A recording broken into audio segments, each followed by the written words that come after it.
દીકરીનો વિદાયનો પ્રસંગ આવ્યો છે. 100 રૂપિયા રામ ભરોસે આવે. દીકરીની વિદાય કોને કહેવાય? એ તો જે માવતરે દીકરીને વિદાય આપી હોય ને એને જઈને પૂછો દીકરીની વિદાય શું છે. પોતાના કાળજાના કટકાને પોતાના કલેજાને જેથી પોતાનેથી વિખૂટો કરવાનો હોય ને એ જેને દીકરી વળાવે ને એ માવતરને જઈને પૂછો દીકરી વળાયાનું દુઃખ શું છે. આજ રાજા અજમલને એના કાળજાના કટકાને વિદાય દેવાનો પ્રસંગ આવ્યો છે. રાજા અજમલ માતા મિનલદે બધા ઉભા છે ને આ બાજુ 4 મંગળ પૂરા થયા. સગુણાના વિદાયનો પ્રસંગ આવ્યો. એટલે પહેલાના સમયમાં અત્યારે સેવું ને અત્યારે હવે ઓર્કેસ્ટ્રા આવી ગયા, અત્યારે લગન ગીત ગાવા વાળી બાયુ આવી ગઈ. એ લગન ગીત બાયુ ગાય આપણે સાંભળવાના. પણ પહેલા તો બે પક્ષ વાળા બેનું હામહામી બેઠા ગીત ગાતા. 4 મંગળ પૂરા થયા, જમણવાર પૂરો થયો, કન્યાદાન દેવાઈ ગયા, બહેનોને ઉતાવળ ઘરે જઈને ભેહું દોવાની. એટલે કહેવાય તો નહીં પણ આ બાજુથી જાન પક્ષમાંથી પછી છે ને એક બેને ગીત ઉપાડ્યું સામે વાળા વેવાઈને સમજાવવા હાટું થઈને શું કીધું? ઢોલીડા તો એ હવે ધબક્યા લાડી, હવે હાલો આપણે ઘેર એ ઉભાર્યો તો એ હું માગું મારા દાદા પાહે શીખ રે. આવે કેવી એ શિખરે લાડી, આવે સેના મોલો રે. હરણા એટલે પ્યારા લાડી, હવે હાલો આપણા ઘેર. એક ભોળું પારેવડું બેઠું ને માંડુમાં હું કે હામે વાળાને પણ તમે મને વધારે નહીં 2 મિનિટનો સમય આપો તો હું ખાલી મારા બાપને મળી લઉં. અને દીકરીની વિદાય જેને જોઈ હોય ને આમાંથી ઘણા માવતરે દીકરીને વળાવી છે. વિદાય જોડાવી હોય ને તારે જોઈ લેજો. દીકરી જેદી ગણે થાપના પાસે ઊભી થઈને બહાર આવે ને જેદી જવાની તૈયારી કરે ને તેથી એની માને મળે, બેનને મળે, બેનપણીને મળે, ફઈ માસી મામી બધાને મળે. પણ દીકરીનો બાપ છે ને એ જોઈ લેજો કાયમ ડેલે ઊભો છે, ડેલે માણે. હમણાં મારી દીકરી આ ઉમરો ઓળખ છે ને આજ મારથી વિખૂટી પડી જાય, આજ મારી દીકરી મને મેકીને વહી જાય. હા ઈ બાપ છે ને ઉમરે ઊભો ડેલે ઠઈ ઈ ડેલાને આમ ટેકો દઈને હોશિયાળો ઊભો હોય. અને જેદી દીકરી બાપ પાસે જાય ઈ બાપ દીકરીની સામું જોવે અને બાપ દીકરીની સામું દીકરીની બાપ સામું જોવે ને તેથી એમ થતા કે ઓહો હવે એ દીકરી દોડીને બાપને બથ ભરી જાય ને તેના બાપનામાંથી અડધો પ્રાણ તો અહીંયા વિયો જાય. મારા બાપ આ કાળજાના કટકાને જેને વિદાય આપ્યો ને એને ખબર પડે કે આ વિદાયનું શું દુઃખ હોય. દીકરા ગમે એવા રણા હોય, ગમે એવા રૂપાળા હોય, ગમે એટલા કમાતા હોય ને પણ દીકરો નહીં દીકરી છે ને એના બાપનું હૃદય છે, એનું કાળજું છે. મારો બાપ દીકરો હું કદાચ બાપનું નામ ઉજળું કરશે પણ આ દીકરી છે ને એ બાપનું નામ તો ઠીક પણ સાસરિયામાં ગયા પછી ના હાહરિયાનું નામ પણ ઉજળું કરે. જેના જેના આંગણે દીકરી છે ને એ મારા બાપ કોઈ એમ નો સમજતા કે અમારે આ ક્યાં અહીંયા ગુડાણી ક્યાં મારા ઘરે આવી. પણ જેના આંગણે દીકરી રમતી હોય ને એ ખાલી એટલું સમજો તમારા આંગણે દીકરી નહીં કોઈ ભગવતી રમે છે. મારો બાપ કોઈ આઈનો અવતાર રમે છે. ખોડિયાર હોય, ચામુંડા હોય કે સોનલ હોય કે કોઈ પણ ભગવતી હોય, મોંગલ હોય, ઈ પણ કોકના આંગણે રમીને મોટી થઈને તારે માતાજી બની છે. આ આંગણે રમેલી દીકરી છે ને આપણો વજન નથી, તો આપણી આબરૂ છે. મારો બાપ આબરૂ. હે અને જેથી દીકરીને વિદાય દેવાના આવ્યો ને તેથી દીકરી બાપ પાસે જઈ અને એની પાસે તેથી ઈ આણાની માલપા એની પાસે કરિયાવરમાં કઈક માંગે પણ કઈ માલ મિલકત ન માંગે. અત્યારની દીકરી જે માંગે ને એવું તેથી નહોત માંગતા. તેથી દીકરી એક જ વસ્તુ માંગે ને તેવી હું એની પાસે માંગ્યું છે. હે આવી રૂડી આંબલિયાની નાળે.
આ માં છે ને એની દીકરીની જનનીની જોડ છે. દીકરીને ગમે એવું દુઃખ હોય, દીકરીને ગમે એવું સુખ હોય, દીકરીના આત્માની માલપા ગમે એવી વાત રમતી હોય ને એ દીકરી કોઈ બાપને નો કે, કારણ કે બાપની આંખમાં દીકરો આહુડા જોઈએ કે બાકી દીકરી નો જોઈએ.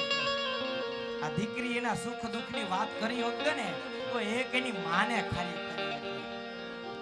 આવી માં જેને છોડવાનો વારો આવ્યો હશે, આવી જનેતા જેને છોડવાનો વારો આવ્યો હશે, વિચાર કરો એને કેટલું દુઃખ પડ્યું હશે. આ પ્રસંગ જોવો ને તા બેઠેલા માતાઓને એકવાર એના બાપનું આંગણું યાદ આવ્યું કે એકવાર મેં મારા બાપનું આંગણું આવી રીતે જ નહીં. અને દીકરી તો જેને વળાવી હોય ને એને જઈને પૂછો કે દીકરી વળાયાનું દુઃખ શું કહેવાય.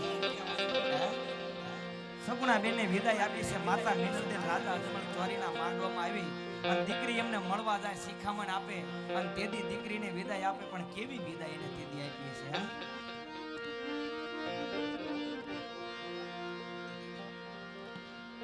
ભોપાભાઈ ગોગાભાઈ ગોહિલ 101 રૂપિયો રામ ભરોસા આવે છે અને આ 201 રૂપિયો રામ ભરોસા આવે છે. જે કાંઈ અમને 12 બીજના ધણી આપી છે, જે કાંઈ કળા એ અમે તમને કાલાવાલા કરાયા. કદાચ ભૂલે ચૂકી અમારા આ જીભ છે ચામડાની છે, કદાચ કાંઈક ભૂલે ચૂકી અમારાથી કાંઈ કોઈને હુકારો ટુકારો કાંઈ બીજું બોલાઈ ગયું હોય, કોઈ સમાજ કોઈ નાત પ્રત્યે કોઈ માણા પ્રત્યે કાંઈ બોલાઈ ગયું હોય ને તો મારા બાપ એક 12 ગામનો છું, ગરીબ સમજીને માફ કરી દીધો મને મારા બાપ. બરોબર, બાકી તો જય રામા બોલે રામા.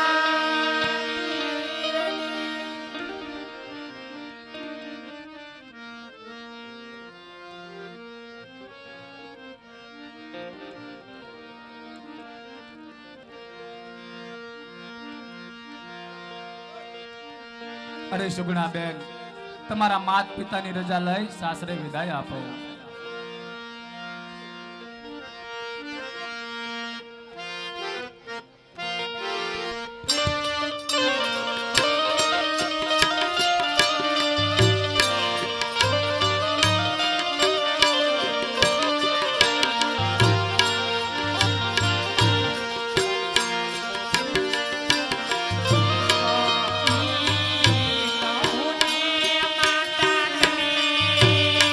માતા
મારા